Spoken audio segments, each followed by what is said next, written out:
जय जगन्नाथ सांग मैंने आम जाइलु आज रिलायंस मो स्वामी कषि कखारुटी को देखीदे आज कषि कखारु मिली नवा कही कषि कखारुटी को नहीं आसिले तो कहले कखारू कि गोटे कर तो कखारुटी को मुझे भलसे काटिदेली मुझे चोपा छड़ौ नी स्वामी कहले ना चोपा छड़ेली मुझे खाइबी ना ना तो ये चोपा छड़ेदेली एमती पतला पतला करके छोट छोट पीस काटिनेली काटिकी भलसे धुआ धुई कर रखीदेली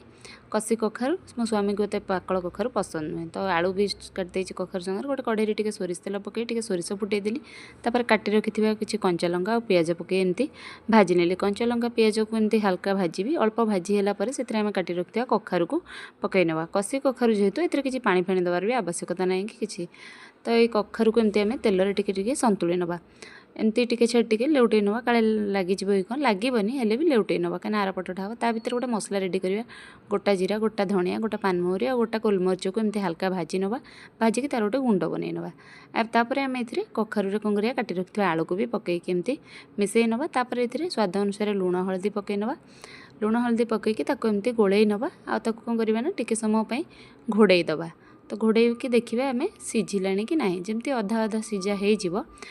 तापर आम कौन करवा ना से जो गुंड मसलाटा करते पकईदेवा ए गुंड मसलाटे पकईदेली भिडटा मुझे स्किप कर जाइए गुंड मसला पकई एमती भलरे मिसई नवा किसी समय पर्यंत